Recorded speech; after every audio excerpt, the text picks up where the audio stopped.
Effectivement, plutôt que de vous parler d'Avas, on aura plein d'occasions pour en parler dans ces pays-là, mais c'est vrai qu'on y croit fort, on est leader en LATAM, on est bien positionné en Russie avec ADV, et puis on mise évidemment sur l'Asie et énormément sur l'Afrique aussi. Rien que depuis Paris, avec des bureaux là-bas, on a ouvert 10 bureaux et le business est en train de se développer de façon assez spectaculaire.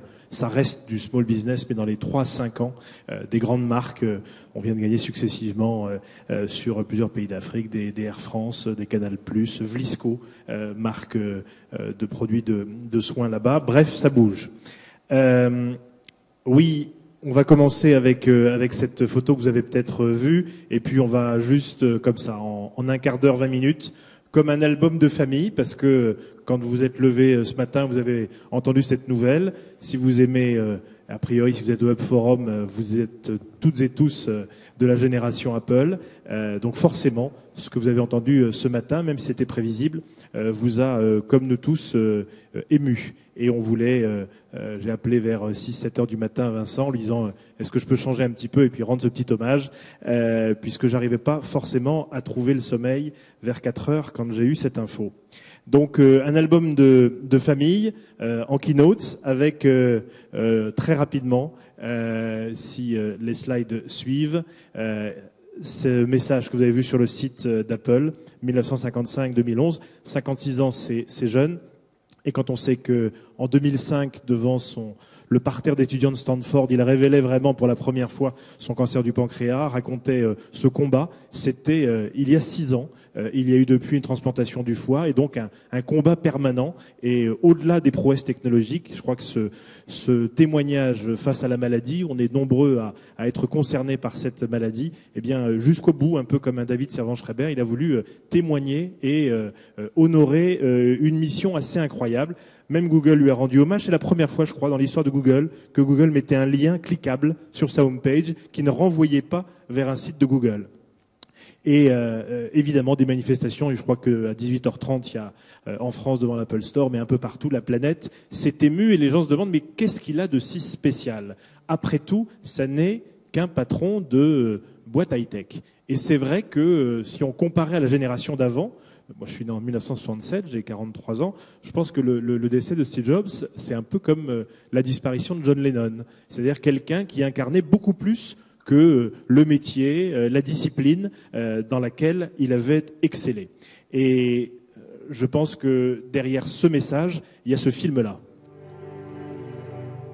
Here's to the crazy ones, the misfits, the rebels, the troublemakers, the round pegs in the square holes, the ones who see things differently. They're not fond of rules, and they have no respect for the status quo. You can quote them, disagree with them, glorify or vilify them, but the only thing you can't do is ignore them, because they change things. They push the human race forward. And while some may see them as the crazy ones, we see genius. Because the people who are crazy enough to think they can change the world are the ones who do. Ce sont les gens fous qui changent le monde, pas les gens raisonnables. Et c'est vrai que Steve Jobs a été ce troublemaker avec des moments forts, brillants et des moments beaucoup plus compliqués. C'était effectivement cette vidéo que chaque nouvel employé d'Apple visionne en premier. Avant toute autre immersion dans la réalité de cette marque, on commence par dire à des personnes qui entrent quasiment dans une religion, surtout, cassez les dogmes, pensez par vous-même et soyez différents. Et ça, c'est une vraie, effectivement, différence. Alors, il y a deux points que je souhaite évoquer avec vous. L'histoire, mais tout le monde la connaît, on va passer rapidement. Il y a 2-3 vidéos marrantes. Et puis, The Legacy, l'héritage de Jobs. L'histoire a commencé, vous le savez, Steve Jobs, Steve Wozniak, 2 copains, ils ont été chez Atari, ils se sont emmerdés un petit peu, et ils se sont dit qu'est-ce qu'on peut faire de différent. Et leur idée assez vite va être d'inventer un ordinateur personnel. Ils vont même plus loin, c'est The Wise Man Who Owns an Apple. Donc c'est l'homme sage qui va avoir, là en l'occurrence c'était Benjamin Franklin, eh bien la capacité de se connecter, pas encore Internet, mais en tout cas à de la connaissance avec son ordinateur. Et puis petit à petit, pour ceux qui connaissent la saga avec le Homebrew Club, eh bien dans leur garage, ils vont se mettre à inventer ce que sera cette très jolie machine. On est assez loin du design Aqua, c'était l'Apple I, puis l'Apple II, puis d'autres appareils qui assez vite aboutiront en 84 à cette pub prophétique. 1984, c'est le bouquin de George Orwell. C'est à l'époque une espèce de Big Brother qui est IBM. IBM était la marque monopolistique de l'époque et une promesse folle, véritablement rebelle, anti-institutionnelle d'Apple. Nous allons casser ce dogme et laisser les gens penser par eux-mêmes. On January 24th, Apple Computer will introduce Macintosh. And you'll see why 1984 won't be like 1984. Cette pub multiprimée n'a été diffusée qu'une fois, ce 22 janvier 84, lors de la finale du Super Bowl. Elle a eu un impact mondial avec une très belle agence, TBWA, et une saga publicitaire que vous connaissez. Et ce logo, avec ce nouveau Macintosh, qui amenait directement l'utilisateur au cœur d'un usage complètement réinventé. C'est la fameuse Graphical User Interface de Xerox, une boîte qui était à Palo Alto, mais encore une fois, au lieu de penser en colonne, avec des chiffres et un truc absolument rébarbatif, eh bien, c'était comme la vie. Il y a un bureau, il y a une corbeille, il y a des dossiers, on clique, car l'autre invention, ou plutôt réutilisation par Apple de façon assez maligne, était celle de cette souris. La plus belle des intelligences se loge dans un doigt, et quand on a une souris comme celle-là, if you can point, you can use a Macintosh. Et avec cela, eh bien, on a eu une enfance absolument formidable et flamboyante. L'adolescence a été un peu plus turbulente. On voit la photo qui va servir de une pour le numéro spécial de Time, photo prise dans le salon de Steve Jobs. En 1984, on commence à prendre un peu la grosse tête, on commence à défier IBM qui se lance aussi sur le marché des PC. Viens voir, on est meilleur que toi, à tel point que Apple va se perdre un petit peu en route. Ce sont des années plus compliquées pour la marque à la pomme, avec des erreurs. J'ai rajouté l'Apple TV pour pas l'oublier, même s'il est venu plus tard. Mais le Newton, le Quick Step, appareil photo morné, et puis même la console de jeu. Avec Bandai, Apple s'est lancé sur le marché du vidéo gaming avec Pippin et s'est lamentablement planté. Tout n'a pas été un succès et devant ces difficultés, eh bien Steve Jobs s'est dit qu'il devait mieux s'entourer et changer de braquet. En l'occurrence, aller chercher un patron de Pepsi, John Sculley, qui n'avait rien à voir avec la culture de la Silicon Valley. C'est un duo dynamique pour partir à l'assaut d'IBM. Manque de bol, c'est John Sculley qui va virer le génial fondateur et l'icône de la vallée se retrouve le bec dans l'eau, une chute vertigineuse. Et je pense sans doute un des moments absolument cruciaux dans la vie de Steve Jobs, puisqu'il se remet sur ses fondamentaux.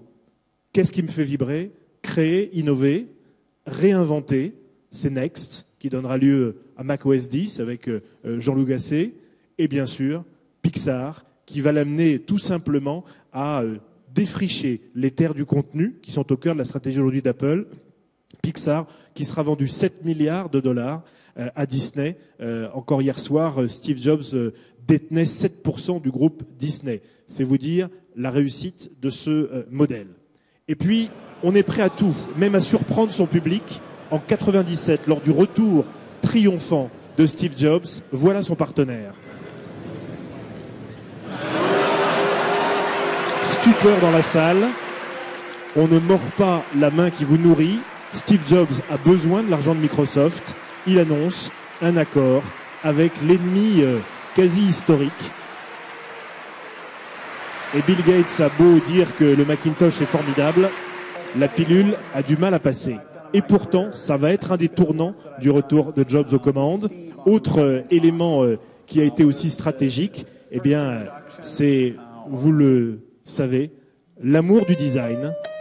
Design is not what it looks like, it's how it works. L'une des citations les plus vues sur la toile aujourd'hui. Et avec ce G3 et cet ordinateur framboise pistache turquoise, eh bien on casse les codes et on réinvente, on pense différemment. Le G3 sera l'ordinateur personnel le plus vendu au monde avec des gammes de couleurs comme des défilés de mode et des collections.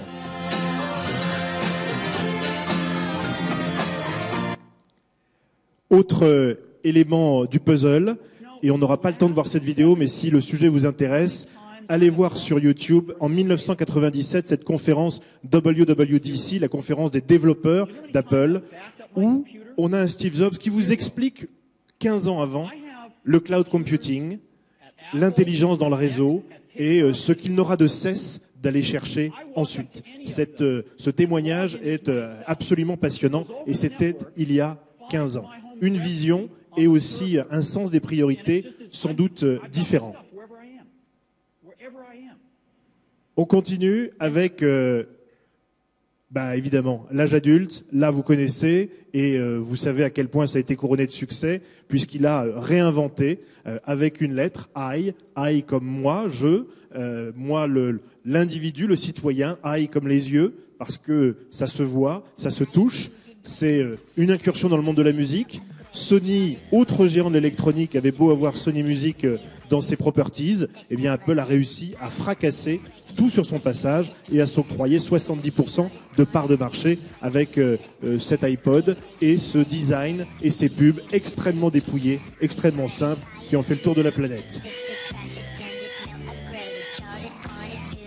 Et quand Apple se jetait sur une chanson, qu'il s'agisse de Daft Punk, de Yael ou autre Gonzalez, à chaque fois, le titre était en tête des blockbusters. Avec, autre exemple, le Music Store. On est parti le 23 avril 2003 avec le lancement. On était à plus de 10 milliards de titres vendus en début 2010 et avec une bataille qui s'annonce bien sûr auprès de Google ou de Facebook avec d'autres armes. Et puis on continue avec ce lancement. An iPod, a phone, and an internet communicator. An iPod, a phone. Are you getting it? These are not 3 separate devices. This is one device. And we are calling it iPhone. Today, Apple is going to reinvent the phone. And here it is.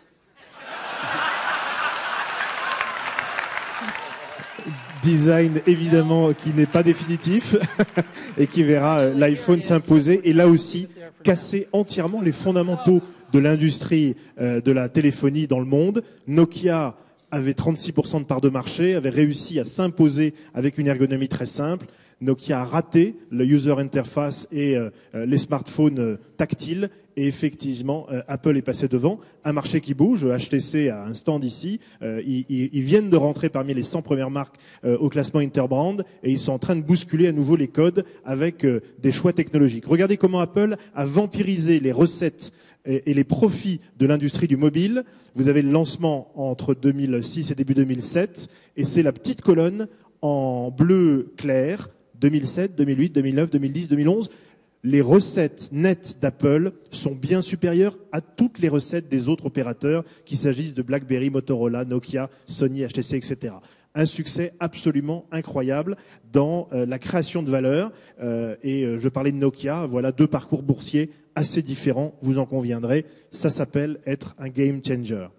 Et puis, sans doute le chef-d'œuvre de Steve Jobs. Et on comprend qu'il se soit battu jusqu'au bout, compte tenu de son état de santé, pour imposer cette tablette prophétique.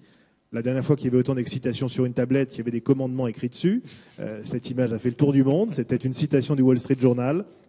Et dans cette ambiance quasi liturgique, encore une fois, une technologie qui passe derrière l'usage et l'ergonomie de l'utilisateur. Thinner, lighter. Those are all good things. But when technology gets out of the way, everything becomes more delightful, even magical. That's when you leap forward. That's when you end up with something like this. On en est à la 3e version alors que ce produit a à peine 1 an et demi. Et il a créé un créneau. On pense qu'il y aura en 2015 plus de tablettes que de PC personnels. Donc, c'est vous dire à quel point eh bien, cette invention a créé son propre marché et ses propres usages. Et comme, je dirais, dernier pied de nez, il y a bien sûr la face sombre. Alors beaucoup ont critiqué l'écosystème fermé, avec ce monopole, ce soft power, qui fait que M. Jobs, ayant et ses équipes 200 millions de cartes de crédit en base de données, ils peuvent en un clic vous faire acheter à peu près tout et pousser hors de leurs frontières d'autres compétiteurs. Ce matin au MIP, le patron de Miramax disait « Nous, ce que l'on craint, c'est pas le piratage, c'est le monopole d'Apple ». C'est vous dire qu'il y a forcément un revers à la médaille, sans parler des problèmes divers de sous-traitance ou de fiabilité.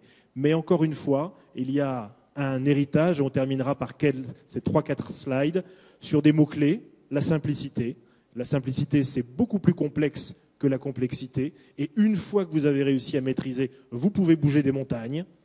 Autre élément clé dans le fonctionnement de Jobs, le focus.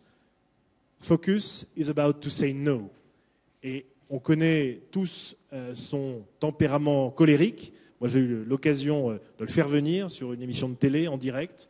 Ça a été, je peux vous assurer, un combat de 6 mois. Et puis il est venu, une demi-heure avant, il avait annulé, avec un entourage plus protecteur que jamais. Et il a quand même, c'était dans les années 2000, sur Canal+, assumé cette émission comme un VRP avec ses produits, en faisant une espèce de téléachat que le CSA n'a pas vu. Et encore une fois, une citation que j'aime beaucoup, ce qui différencie un entrepreneur qui réussit d'un entrepreneur qui se plante, c'est la persévérance. Et effectivement, quand on connaît ces 5 dernières années, on peut se dire que cet homme a été incroyablement persévérant. Et puis sans doute une autre valeur qu'il incarne parfaitement, et cette valeur, elle a été magnifiquement traduite dans ce discours aux jeunes diplômés de Stanford en 2005. Là aussi, un discours d'une 15aine de minutes qui est disponible sur YouTube. Et si vous ne l'avez pas vu, je vous invite à le voir parce qu'il est, je crois, une formidable ode à l'entrepreneuriat. C'est cette passion. Your time is limited, so don't waste it living someone else's life. On n'a qu'une vie. Soyez hungry, soyez foolish, soyez vorace, insatiable, soyez fou, bousculez les choses et ne soyez pas enfermés par les dogmes, ne laissez pas les autres vous dicter votre conduite, écoutez votre intuition. C'est donc sur ces dernières paroles que l'on peut dire au revoir à Steve Jobs avec une vidéo de fin qui reprend la vidéo de début.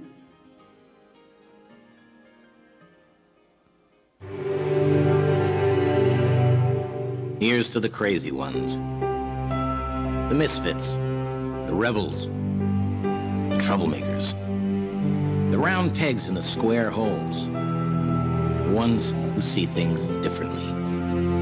They're not fond of rules, and they have no respect for the status quo.